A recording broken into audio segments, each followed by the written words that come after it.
देखते हैं एक त्रिभुज के लेसन 10वीं क्लास के त्रिभुज का लेसन है जिसमें थ्योरम को देखेंगे और थ्योरम बहुत वीवीआई थ्योरम।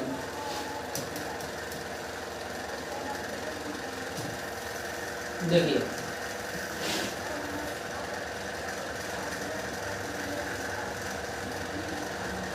सबसे पहला आपका जो थ्योरम है,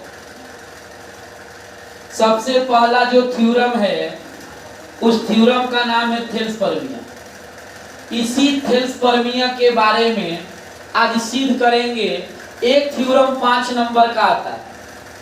थेल्स प्रमेय क्या कहता है कि यदि किसी त्रिभुज की एक भुजा के समानांतर अन्य दो भुजाओं को भिन्न भिन्न बिंदुओं पर प्रतिच्छेद करती है तो सिद्ध करे कि वह समान अनुपात में विभाजित करती है। थेल्स प्रमेय आपका एग्जाम में 5 अंक का आता है। एक थेल्स प्रमेय है और एक थेल्स का विलोम प्रमेय है। 5 अंक का एक थ्योरम आता है। परीक्षा में कह देगा कि थेल्स प्रमेय सिद्ध करे, या थेल्स प्रमेय के भाषा पूछेगा कि सिद्ध करे कि यदि किसी त्रिभुज की एक भुजा के समानांतर अन्य दो भुजाओं को भिन्न भिन्न बिंदु पर प्रतिच्छेद करती है तो वह समानुपात में विभाजित करती है। चलिए इनको सिद्ध कैसे करेंगे। पहले आप लोग थेल्स प्रमेय लिख लीजिए कि थेल्स प्रमेय सिद्ध करे, इसके बाद हम इस प्रमेय को सिद्ध करते हैं। थेल्स प्रमेय कैसे सिद्ध होगा, थोड़ा ध्यान देने योग्य बात। सबसे पहले हम लोग लिखते हैं थेल्स प्रमेय। थेल्स प्रमेय कैसे सिद्ध होगा। एक थ्योरम है, एग्जाम में 5 नंबर का आएगा। थेल्स प्रमेय एग्जाम में 5 नंबर का आएगा। सबसे पहले काम करेंगे, एक तो त्रिभुज बनाना पड़ेगा। त्रिभुज का नाम रख देते हैं ए बी सी। चलिए सुनिए, माना कि एबीसी एक त्रिभुज बनाया, माना कि एबीसी एक त्रिभुज बनाया जिसमें बीसी के समानांतर डीई रेखा खींचा, जिसमें बीसी के समानांतर डीई रेखा खींचा। माना कि एबीसी एक त्रिभुज बनाया जिसमें बीसी के समानांतर डीई रेखा खींचा। डी बिंदु एबी को प्रतिच्छेद करती है, ई बिंदु एसी को प्रतिच्छेद करती है। फिर से एक बार सुनिएगा, माना कि एबीसी एक त्रिभुज बनाया जिसमें बीसी के समानांतर डीई रेखा खींचा। डी बिंदु एबी को प्रतिच्छेद करती है, ई बिंदु एसी को प्रतिच्छेद करती है। चलिए इनका रचना कैसे लिखाता है। इनका पहला नंबर था विशेष प्रतिक्रिया। जब भी आप लोग थ्योरम सिद्ध कीजिएगा तो इसको ओवरराइटिंग कर दीजिएगा, दोबारा इसको चला दीजिएगा। विशेष प्रतिक्रिया। अब आइए हम लोग लिखेंगे रचना। चलिए देखिए रचना कैसे लिखें। हम लोग रचना में लिखेंगे, देखिए रचना तो निशा ध्यान समझिएगा। रचना में लिखेंगे डी से डीएम लंब, डी से डीएम लंब एसी पर डाला, ई से ईएन लंब काची पर एबी पर डाला। डी से डीएम लंब एसी पर डाला, ई से ईएन लंब एबी पर डाला। सी को डी से और बी को ई से मिलाया, सी को डी से और बी को ई से मिलाया। फिर से सुनिएगा, डी से डीएम लंब एसी पर, ई से ईएन लंब एबी पर डाला। बी को ई से सी को डी से मिलाया। हमको सिद्ध क्या करना है, हमको सिद्ध क्या करना है, सिद्ध करना है कि समान अनुपात में बांटना है। समान अनुपात का मतलब एडी बाटा डीबी। लिखेंगे एडी बाटा डीबी अब बराबर में एई बाटा ईसी, बराबर में एई बाटा ईसी। समान अनुपात एडी बाटा डीबी, एई बाटा ईसी। इसी थेल्स प्रमेय को आपको सिद्ध करना है। चलिए अब सिद्ध इसको करेंगे। ध्यान दीजिएगा थेल्स प्रमेय कैसे सिद्ध होगा, थोड़ा सा बस ध्यान दे दीजिएगा। थेल्सपर्मिया आपका एगो 5 नंबर पूरा गारंटी है, पूरा गारंटी है 100%। आपका एग्जाम में 2024 के एग्जाम में एकदम पूरा 100% गारंटी है कि एक थेल्सपर्मिया आएगा। चलिए BC के समानांतर में DE एक रेखा खींचेंगे, BC के समानांतर में DE रेखा खींचेंगे, B को मिलाएंगे C से, B को मिलाएंगे E से, D से लंब डालेंगे DM और E से लंब डालेंगे EF। चलिए हो गया। अब सुनिएगा, अब हम लिखेंगे प्रमाण।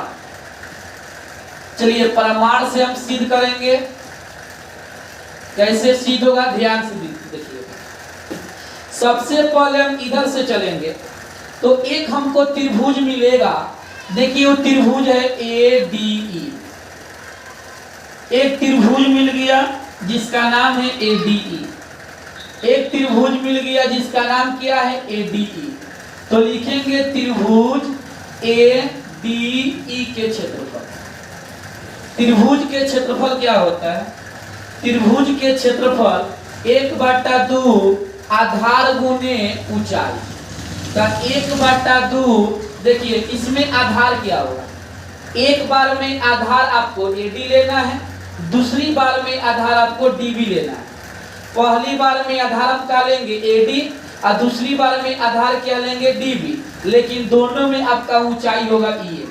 दोनों में ऊंचाई का होगा EF। अगर उधर से चलते हैं तो एक बार में आधार AE लेंगे, दूसरी बार में आधार का लेंगे EC। देखिए इधर से चले हैं तो ऊंचाई हुआ है EF, लेकिन उधर से चलेंगे तो ऊंचाई क्या होगा DF। तो आधार लिख देते हैं AD और गुणे ऊंचाई लिख देते हैं EF। अब आइए नीचे वाला एक त्रिभुज बना है DBE। देखिए ये वाला त्रिभुज बन गया है, इसका नाम क्या है DBE। इसका नाम क्या है DBE। तो लिख देते हैं पुनः त्रिभुज DBE के क्षेत्रफल। फॉर्मूला क्या होता है 1/2 आधार गुने ऊंचाई। 1/2 आधार का मान क्या होगा DB हो गया, और ऊंचाई का मान क्या होगा EF। चलिए दोनों को हम बाटा कर देते हैं। त्रिभुज ADE के क्षेत्रफल अब बाटा में त्रिभुज DBE के क्षेत्रफल। अच्छा पहिलका में क्या है 1/2 गुने AD गुने EF और दूसरका में क्या है 1/2 गुने DB गुने EF। अब यहाँ से जो कटने वाला है उनको काट लीजिए। 1/2 1/2 EN कट गया तो बच गया AD/DB। इसको मानेंगे समीकरण 1। आपका एक बगल का सिद्ध हो चुका। आइए अब चलते हैं दूसरा तरफ में कैसे सिद्ध होगा। एक तरफ में सिद्ध हो गया है, दूसरा तरफ में देखिएगा कैसे सिद्ध होगा, थोड़ा सा ध्यान दे दीजिएगा। चलिए त्रिभुज हमारा क्या था ABE, त्रिभुज हमारा क्या था ABC और DE समानांतर रेखा थी। D को मिलाए थे C को, B को मिलाए थे E से, और DM लंब था और EM लंब था। चलिए इधर से चल दिए हैं, चलते हैं उधर से। लिखेंगे त्रिभुज। अगर इधर से आते हैं ना तो देखिए त्रिभुज मिलेगा AED। एक त्रिभुज मिला AED, तो लिखेंगे त्रिभुज AED के क्षेत्रफल। त्रिभुज AED के क्षेत्रफल। त्रिभुज के क्षेत्रफल क्या होता है 1/2 आधार गुने ऊंचाई। हम पहले ही बताए थे कि अगर इधर से चलेंगे तो पहले आधार AD उसके बाद DB, लेकिन ऊंचाई का लिए थे EF। जब उधर से चलेंगे तो पहले आधार AE, इसके बाद आधार EC, ऊंचाई आपका क्या हो जाएगा DM। तो इसमें आधार हम लेंगे AE, क्या लेंगे AE और गुने में ऊंचाई DM। अब नीचे एक त्रिभुज और मिलेगा, नीचे एक त्रिभुज मिलेगा, यहाँ पर देखिएगा ECD त्रिभुज अंदर दिख रहा है, इसका नाम क्या है ECD। तो हम लोग लिख देते हैं कि त्रिभुज ECD के क्षेत्रफल, पुनः त्रिभुज ECD के क्षेत्रफल। त्रिभुज के फॉर्मूला 1/2 आधार गुने ऊंचाई। 1/2 आधार क्या है EC और गुने ऊंचाई क्या है, ऊंचाई क्या है DM। दोनों को बाटा कीजिएगा। त्रिभुज AED के क्षेत्रफल आई बाटा त्रिभुज ECD के क्षेत्रफल, दोनों को बाटा करेंगे। 1/2 AE गुने DM आई बाटा में 1/2 EC गुने DM, EC गुने DM। अब जो कटने वाला इसको काटिए। 1/2 DM से DM कट गया तो AE बटा का हो गया EC, का हो गया AE बटा EC। इसको मान लेते हैं समीकरण 2। अब चलिए अब हम आगे चलेंगे तो दोनों का हम लिख देते हैं, दोनों का फॉर्मूला लिख देते हैं। लिखेंगे कि समीकरण 1 तथा 2 से, 1 तथा 2 से पहिलका में क्या था त्रिभुज AB, पहिलका में था ADE के क्षेत्रफल, अब बाटा में त्रिभुज DBE के क्षेत्रफल हो गया। बराबर में दूसरा का था त्रिभुज AED के क्षेत्रफल, AED के क्षेत्रफल, अब बाटा में त्रिभुज ECD के क्षेत्रफल, ECD के क्षेत्रफल। AD और DBE के मान का आया था AD बटा DB, और बहुआ इतना दूर का मान का आया है AE बटा EC। आपको इतना क्या करना था, सिद्ध करना था। ये हो गया प्रूफ। 5 नंबर थेल्स प्रमेय सिद्ध हो गया। अच्छा लगा हो तो कमेंट करके जरूर बताएं।